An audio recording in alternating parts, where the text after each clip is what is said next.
우리는 7월 달에 복이 있으라 하는 말씀을 큰 주제로 해서 말씀을 듣고 있습니다. 첫째 주에는 복이란 무엇인가 하고 말씀을 드렸습니다. 복이란 것은 소유도 위치도 힘도 아니고 복은 선한 영향력이다.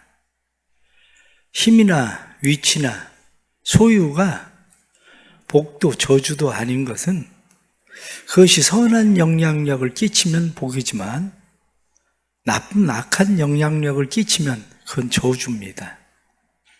그래서 결국엔 복이라는 것은 그것을 누가 사용하느냐에 따라서 달려있는 거죠. 돈도 힘도 위치도 누구에 사용되어지느냐에 따라서 복이 되기도 하고 복이 되지 않기도 합니다. 그러면 그것을 사용하는 복된 사람은 누구냐? 이렇게 이야기할 때 그것을 사용하는 복 있는 사람은 하나님의 음성을 들을 줄 아는 사람입니다. 세상에 많은 사람들 가운데 하나님이 아브라함을 부르신 것처럼 나를 하나님이 부르셨다라고 하는 하나님의 부르심을 아는 사람, 하나님이 나를 하나님의 자녀 삼아 주시고 뿐만 아니라 하나님의 나라를 유업으로 주시고 그리고 성령으로 내 삶을 이끌어 주신다는 것을 아는 사람, 그리고 하나님의 선하시고 기뻐하시고 온전하신 뜻이 무엇인지를 알고 순종하는 사람, 이 사람이 복 있는 사람이죠. 왜냐하면 그런 사람은 하나님이 인정하는 사람이 되기 때문입니다. 하나님이 인정하는 삶, 그 삶을 살아가는 것이 결국 복 있는 삶입니다. 오늘 복 있는 삶 이렇게 이야기할 때 복 있는 삶은 하나님이 인정하는 삶, 하나님이 함께 하셔서 인정하시는데 하나님이 인정하시니까 그 손의 열매를 먹고 살아가는 사람, 여호와께서 지키지 아니하시면 성을 쌓는 자의 수고가 헛되고 파수꾼이 깨어 있음도 헛되다, 이렇게 말씀하는 것처럼 하나님께서 지키지 아니하면 너희가 밤낮으로 수고하고 애를 써도 수고의 떡을 먹으며 헛되다. 결국 하나님이 인정하지 않는 삶은 복된 삶이 아닌 거죠. 우리의 삶에 하나님께서 인정하는 삶을 살아가면 손에 수고의 열매를 먹고 살 수 있습니다. 뿐만 아니라 하나님께서 인정하시기 때문에 사람들에게도 칭찬과 인정을 받으면서 살 수 있게 되는 거죠. 그런데 여전히 우리는 세상을 살아가면서 세상 사람들이 가지고 있는 사고, 세상 사람들이 가지고 있는 그 관점에 의해서 우리는 복을 여전히 많이 소유하는 거, 아니면 높아지는 거, 아니면 위치가 바뀌는 거, 그것을 복이라고 생각을 하지만, 그러나 우리가 사람들은 그것을 복이라고 인정할지 몰라도 하나님은 인정하지 않는 삶은 많이 있거든요. 세상을 살면서 가만히 보십시오. 악인들은 그럼 못 사나? 그렇지 않습니다. 악인들 잘 먹고 잘 삽니다. 악인들은 잠도 잘 자요. 어떻게 된 게 그렇게 악을 행하고 잠을 잘 자고 있는지. 그래서 마음 한편으로는 그런 생각합니다. 그래, 너는 잘 될지 몰라도 네 자식은 망하는 꼴을 내가 보리라. 근데 이게 웬일입니까? 그 자식도 여전히 망하지 않고 잘 됩니다. 그러면 우리의 속이, 아니 도대체 하나님 어디 계시는 거야? 무엇이 진짜 복이지? 이런 생각을 하다가 보면, 그래, 한 세상 왔다 가는 건데 저렇게라도 살다가 그냥 가면 좋겠다. 잘 먹고 잘 살고 좋은 집에서 좋은 차 타고 남 부러워하게 그렇게 살면 좋겠다, 이런 생각을 하기도 합니다. 그러나 성경은 우리에게 분명하게 말씀합니다. 시편 37편 말씀은 악인의 형통이나 악인들이 자기 꾀를 이루는 것을 보고 너희가 불평하고 원망하지 마라. 도리어 악에서 떠나고 선을 행하라, 이렇게 말씀합니다. 그런데 이 사고를 버리지 못하면 우리는 하나님의 말씀을 따라서가 아니라 세상 사람들의 관점을 따라서 자꾸 살게 되죠. 요즘 아이들에게 몇 억 줄 테니까 교도소에 갈래? 그러면 다 간대잖아요. 교도소는 뭐 그냥 가는 겁니까? 교도소는 나쁜 짓을 해야 교도소를 가는 건데, 그 얘기는 결국 무슨 얘기냐면 몇 억 벌 수 있으면, 한 10억 벌 수 있으면 나쁜 짓이라도 해서 벌겠다, 그거예요. 그러니까 아이들 마음속에 이러한 것들이 가득해 있습니다. 그 이유가 어디에 있느냐? 바로 잘못된 생각들 때문에 그런 일들이 생기는 거죠. 우리의 생각 속에, 우리의 가정 속에, 때로는 교회 속에 잘못 들어온 사상들이 자리를 잡고 있는데, 그 기본적인 사상은 늘 말씀을 드리지만 가장 첫 번째가 물질주의입니다. 물질주의 사상. 그래서 인생이 돈만 있으면 행복하고 만족할 수 있을 것이라고 생각하는 거죠. 그래서 가정도 늘 돈 얘기 아니면 가정에서 할 얘기가 별로 없을 정도로 그렇게 돈 벌지 못하는 가정이면 실패한 가정인 것처럼 이렇게 생활되어지는 모든 것. 아이들도 어디 직장 가서 취직하고 뭐 그러면 연봉이 얼마냐 이렇게 이야기하는, 돈을 버는 것이 마치 인생이 행복해지는 것처럼 생각하는 물질주의. 이게 문제죠. 또 다른 하나는 쾌락주의입니다. 인생은 뭐 즐기려 사는 건데, 인생의 존재의 목적이 마치 즐기며 사는 것이 인생의 존재의 목적인 것처럼 세상에 쾌락을 줄 수 있는 것이라면 서슴지 않습니다. 먹고 마시고 즐기고 사치하고 술, 마약, 섹스 뭐 할 것 없이 쾌락을 채우려고 인생이 사는 사람들처럼 사는 사람들이 너무 많습니다. 그런데 성경은 이러한 길은 사망과 스월의 길이다. 여기에 한번 빠지면 그 중독성에서 벗어나기 어렵다. 그렇게 말씀합니다.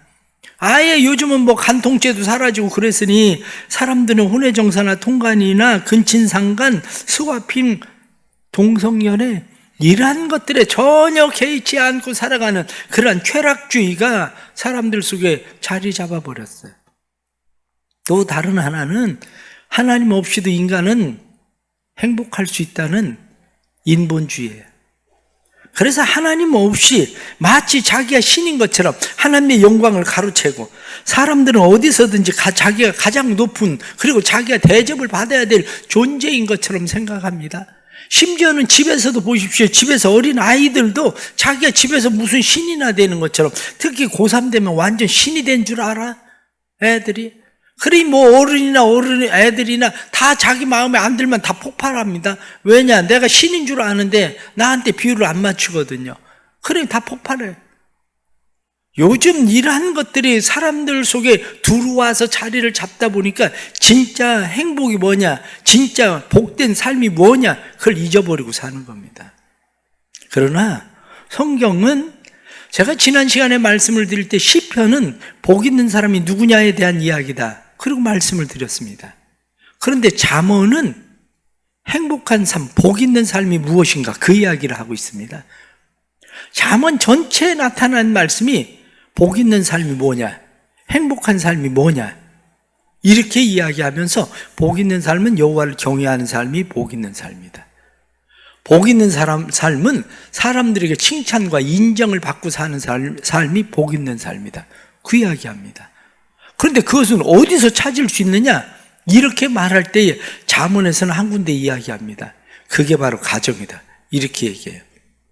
복 있는 삶은 멀리 있는 게 아니라 가정에 복 있는 삶, 그것이 가정에 있다는 거예요. 가정에. 그런데 오늘날 많은 사람들은 그것을 잊어버리고 망각하고 삽니다. 오늘 성경 본문에 나타난 말씀을 보면 그렇게 이야기합니다. 28절 말씀 보면 그의 자식들은 일어나 감사하며, 자식들이 부모에게 감사합니다. 자기 어머니에게 감사합니다. 그뿐만이 아니라 그의 남편도 자기의 아내를 칭찬하고 인정합니다. 자기 아내를 칭찬하고 인정하고, 그래서 그 집에 하는 모든 일들에 대해서 아름다운 것도 고운 것도 다 헛되지만 내가 당신을 만난 것은 정말 인생의 복이야, 행복한 거야, 이렇게 이야기하죠. 그래서 이 여자는 그 일로 말미암아 성문에서 칭찬을 받는다. 여자만 성문에서 칭찬을 받는 게 아니라 23절 말씀 보면 그의 남편은 그의 땅의 장로들과 함께 성문에 앉으며 사람들의 인정을 받으며, 그의 남편도 성문에 앉는 높은 지위에 앉을 뿐만 아니라 사람들에게 인정을 받고 그 가정에는 결핍함이 없는, 궁핍함이 없는 삶이 이루어지는 것, 이게 바로 복 있는 삶이다, 이렇게 말씀하고 있는 거죠. 똑같은 상황과 환경에서 누구는 행복해하고 누구는 행복해하지 않습니다. 왜 그렇습니까?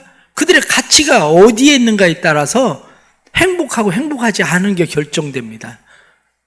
내가 무엇을 행복으로 삼고 살고 있는가 하는 그러한 일들이죠. 그래서 오늘날 많은 사람들은 행복한 삶을 살기 위해서 노력하고 애씁니다. 괴테는 이야기하기를 사람들이 행복해지는 데는 기본적으로 6가지 조건을 갖추고 있어야 된다. 그러면서 괴테는 행복한 생활을 위한 6가지 조건을 이야기하는데, 첫째, 즐겁게 일할 수 있을 정도의 건강. 둘째, 기본적인 생활 환경과 조건을 충족시킬 만한 경제적 여유. 셋째, 어려움을 이겨내고 견딜 수 있을 만한 힘. 넷째, 좋은 결과가 나올 때까지 노력하고 기다리는 인내. 다섯째, 이웃을 돕는 사랑과 긍휼과 자비의 마음. 여섯째, 장래에 대한 불안을 이겨낼 만한 희망을 가지고 기다리는 것. 그것이 바로 행복의 조건이다. 그렇게 말합니다.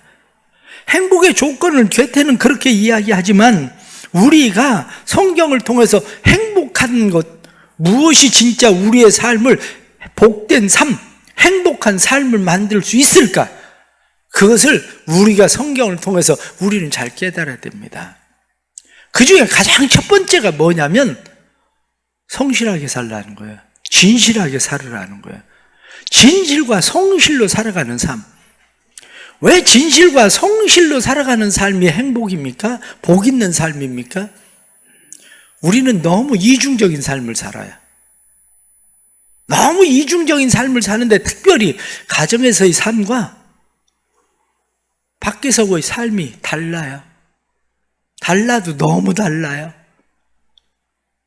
그런데 무엇이 진짜입니까? 가정의 삶이 진짜입니까? 아니면 밖에서 사는 삶이 진짜입니까? 이게 문제죠. 중요한 것은 사람들이 어떻게 인정하느냐의 문제가 아니라 하나님이 어떻게 인정하시느냐의 문제예요. 하나님이 그 사람의 삶을 인정하시나 인정하시지 않나의 삶의 문제죠. 진실함. 우리는 이 진실함이 없다 보니까 우리의 삶이 너무 외식적이에요. 너무 사람들에게 보이려고 삶을 살아갑니다. 그래서 사람들이 볼 때는 완전 인꼬부부야. 사람들이 볼 때 완벽해. 그런데 집안에만 들어가면 인꼬는 무슨 인꼬 같은, 원앙새 같은 소리를. 집에 가면 원수지, 원수. 이런 삶이 이루어지는 이유가 뭐냐? 하나님을 의식한 진실한 삶이 아니라 너무 사람을 의식하는 삶을 살아요. 집에서는 경제적으로 막 힘들어서 막 쩔쩔쩔쩔 매면서도 외부에 나가서는 그냥 우리 집 그래도 괜찮고 근사한 것처럼 빚을 짊어지고 빚을 계속 얻어서 살면서도 사람들에게 잘 보여보려고 그냥 여전히 좋은 차 타고 그냥 끌고 다니고, 집 옮겨도 되는데 그저 우린 잘 사는 것처럼 큰 집에 그냥 차지하고 살고 빚더미에 올라앉아 있고. 다 왜 그러는데요? 진실하지 않아서 그래요. 그런데 진실하지 않은 삶에는 행복이 없습니다. 그건 복 있는 삶 아니에요. 하나님과 사람 앞에 진실한 삶, 그것이 필요한 거죠. 하나님과 사람 앞에 진실한 삶의 기본적인 사람들의 특징은 성실함이에요. 성실해야 돼요. 오늘날 사람들이 일확천금을 꿈꿔요. 어떻게 그냥 힘 안 들이고 많이 한 번에 벌어볼 수 있을까, 그 생각을 하고 있는데, 하나님이 다윗에게 왜 복을 주셨을까? 하나님은 성실한 사람에게 소중한 걸 맡겨요. 다윗은 하나님 앞에 성실한 사람. 성실한 사람의 특징이 뭐냐? 성실한 사람의 특징은 한결같은 마음이에요. 한결같은 성실한 마음을 가진 사람들은 몇 가지 복이 있다. 피터 와그나는 이야기할 때, 그 중에 첫 번째를 이야기할 때, 피터 와그나의 이야기에는 성실한 사람은 신뢰받는 삶을 산다. 성실한 사람은 어디에 가서든지 신뢰를 받는다는 거야. 성실한 삶, 그 삶을 살아가면 과업을 이룬다. 지금은 안 되는 것 같아도 그 사람은 성실하게 그 일을 꾸준히 행하고 그 일을 이룬다는 거죠. 성실한 삶의 복 중에 하나는 뭐냐면 자기 일을 즐거워한다는 거예요. 자기 일을 즐거워야 성실하게 끝까지 하지, 자기 일을 즐거워하지 않는 사람은 끝까지 하지 못한다는 거예요. 그런데 일을 즐거워하는 자체가 복이라는 거예요. 자기 일을 즐거워하는 거 뿐만 아니라 환경을 초월하는 복을 받는다. 성실한 사람은 힘들고 어렵든지 잘 되든지 그저 꾸준히 변함없이 성실하게 그 일을 해 나가요. 성실한 사람의 복은 황혼지가 없는 복이 있다.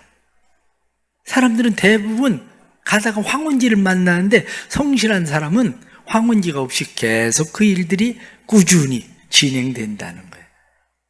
우리의 삶도 역시 마찬가지입니다. 성실하게 살아야 돼요. 하나님 앞에 진실하게 살아야 돼요.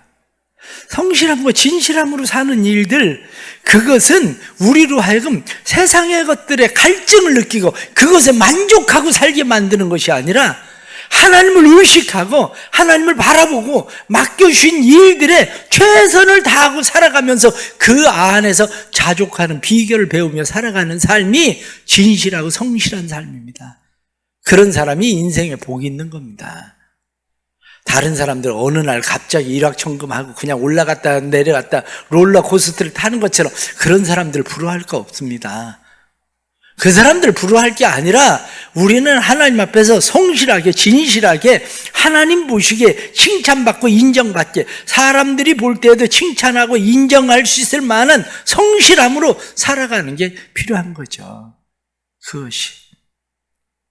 두 번째는 우리가 성실한 삶을 살아가는 그런 삶이 우리에게 필요하지만 우리가 살아가는 일에 대해서 삶의 의미와 가치와 보람을 느껴야 됩니다. 살아가는 내 삶의 의미, 삶의 보람, 삶의 그 가치는 어디에 있습니까? 잠언이 말씀하고 있는 것은 그게 가정에 있다는 거예요.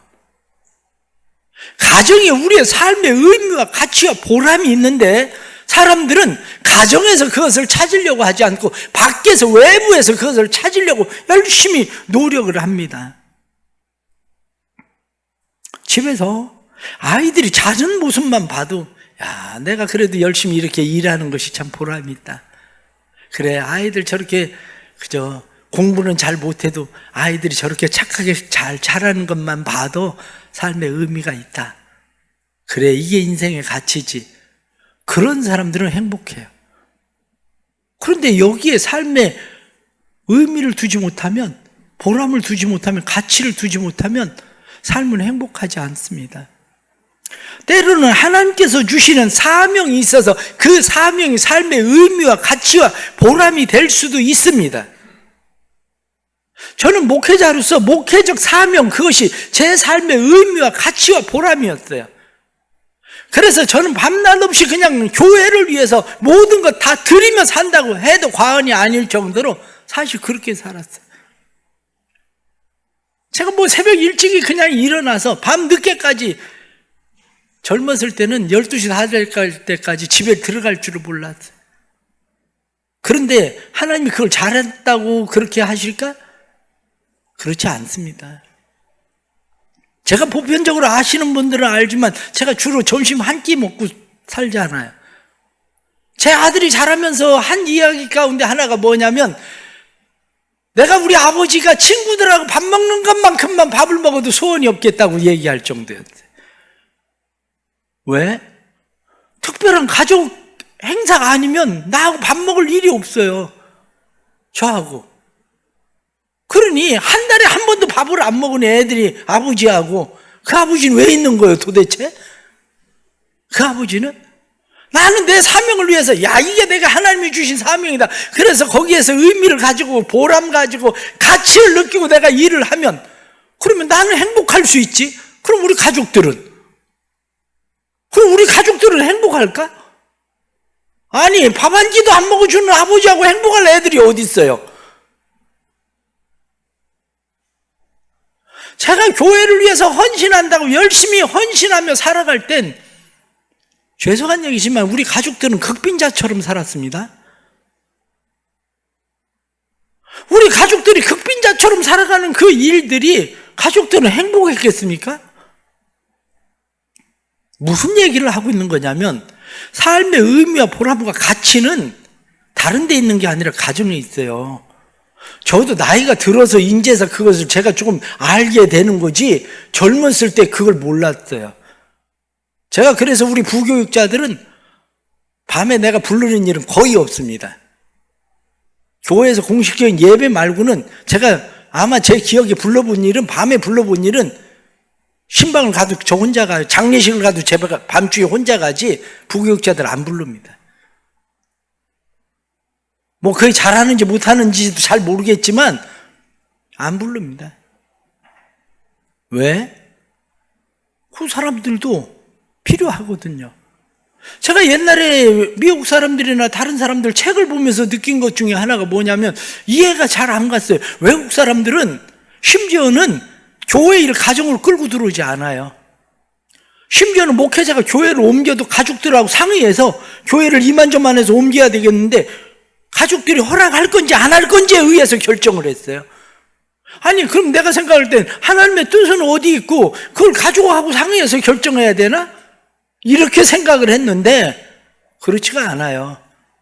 그들은 일주일에 가족들하고 최소한 몇 번은 밥을 먹어야 되고 그런 임지를 옮겨도 가족들하고 상의해서 동의를 받고 때로는 동의가 되지 않을 때에는 나중에라도 그들이 자라났을 때 그래도 아버지가 결정한 것이 부모가 결정한 것이 옳아라고 인정할 수 있는 삶을 살려고 노력을 한다고요.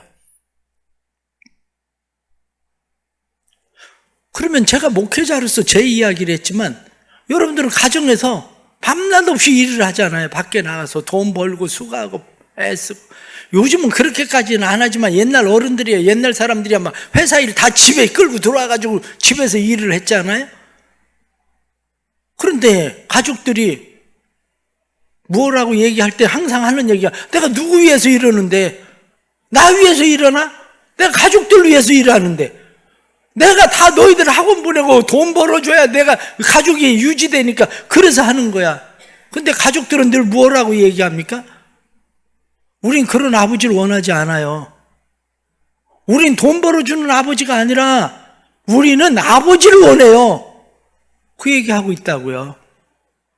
맞벌이 부부 하는 사람들 잘 생각하세요. 돈 벌어줘야 애들 그렇게 뭐 할 수 있을 것처럼 생각만 하는데 착각입니다. 세상에 물질주의 그거 우리 안에 들어와서 지배를 당하고 있는지도 몰라요. 그게 왜? 진짜 행복은 어디서 찾아야 되느냐면 가정에서 찾아야 돼요. 가정에서. 그런데 가정에서 왜 사람들이 행복해하지 않고 왜 밖으로 자꾸 돕니까? 밖으로 도는 이유 중에 하나가 뭐냐면 가정에서는 칭찬과 인정이 없어요. 밖에 나가면 그래도 남편이 그냥 직장에서도 인정받고 일 잘한다고 그래도 좀 알아주는데, 아니 집에만 오면 인정을 해줘야지 도대체. 인정을 안 해. 인정을. 당신이 하는 게 뭐가 있는데. 아니 그럼 나가서 그동안 한 일은 뭔데? 아니 집에 와서 설거지하고 집에서 청소해야 뭐 하는 일이 있는 건가? 당신이 하는 건 뭐가 있는데. 이렇게 얘기하거든. 남편도 안 해보고 당신을 하는 게 뭐가 있는데. 서로 칭찬과 인정이 없어. 그 칭찬과 인정이 없으니까 밖으로 돌지. 애들도 감사가 없어. 그러니까 밖으로 돌지. 오늘 성경에 나타난 말씀 보십시오. 가족들이 부모에게, 자녀들은 감사하고 남편은 아내를 인정하고 칭찬하고 아내도 남편에 대해서 칭찬하고 세워줘서 밖에서 장로들과 성문에 함께 앉게 하고 사람들에게 인정받게 하는 삶을 살잖아요. 행복을 너무 멀리 가서 찾지 말고 가정에서 찾으십시오. 가정에서. 제가 좀 더 젊었을 때 그것을 알았더라면 저도 가정에 조금 충실했을 거예요. 어느 날 제가 정신 조금 차리고 가정에서 충실해 보려고 그러니까 애들이 나보고 하는 얘기가 아버지 우리끼리도 잘 놀아. 이제 와서 왜 그러세요? 그러더라고. 우리끼리도 잘 노는데 왜 그러냐 이제 와서. 나중에 후회하지 말고 가정을 잘 지키세요. 왜냐? 기독교인들을 보세요. 왜 기독교 인구가 그렇게 줄어들까요? 왜 항존직 직분자들의 가정의 자녀들이 신앙생활을 안 할까요? 제가 교회를 위해서 그렇게 막 헌신하고 막 일을 할 때 그래도 우리 자녀들이 우리 아버지가 하는 게 옳았어라고 인정을 하니까 다행이지, 그렇지 않은 목사 가정들이 얼마나 많은데요. 우리 아버지가 믿는 하나님이라면 나는 안 믿어. 우리 아버지가 장로인데 우리 아버지가 장로인 그 하나님은 나는 안 믿어. 그래서 여러분들 항존직 직분의 가정들이 다 자녀들이 교회 안 다니잖아요. 그게 인생의 왜 복입니까? 인생의 복은 그게 아니에요. 내가 사명을 위해서 힘들고 애쓰고 막 열심을 내서 교회를 위해서 하는 것만 그렇게 복이 있나? 제가 언제 우리 교인들 보고 교회로 하고 얘기하는 거 보셨습니까? 집안일 다 그만두고 교회 와야 된다. 그때 왜 교회 안 오느냐? 그리고 여러분들을 제가 다그친 일이 있습니까? 전 그렇게 하지 않습니다. 왜냐? 중요한 것은 여러분들 가정의 자녀들만 잘 지켜도 그래도 교회들은 세워져요. 그게 안 되는 게 문제지. 이게 사랑하는 성도 여러분, 중요한 것은 우리의 가정을 믿음의 가정으로 잘 세우는 겁니다. 하나님께서 칭찬하시고 인정하는 가정.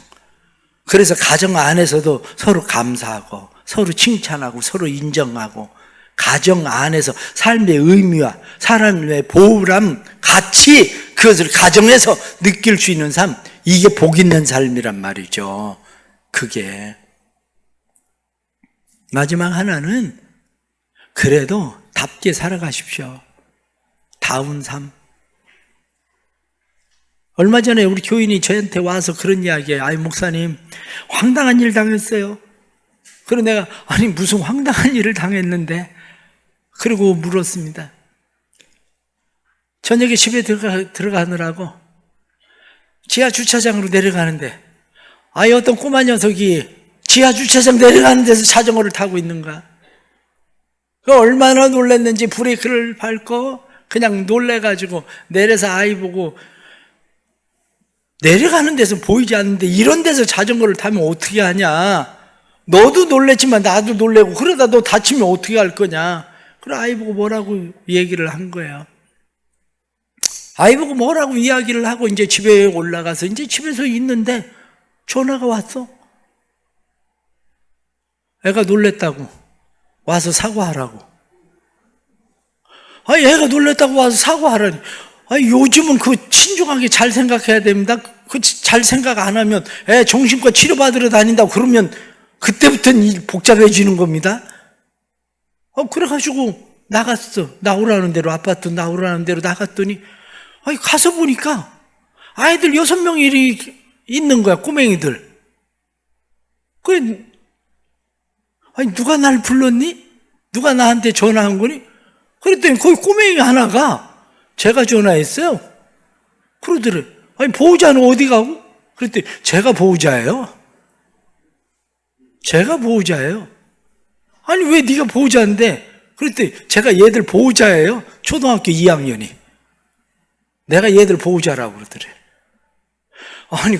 아니 그런데 도대체 내 전화번호 어떻게 한 거니?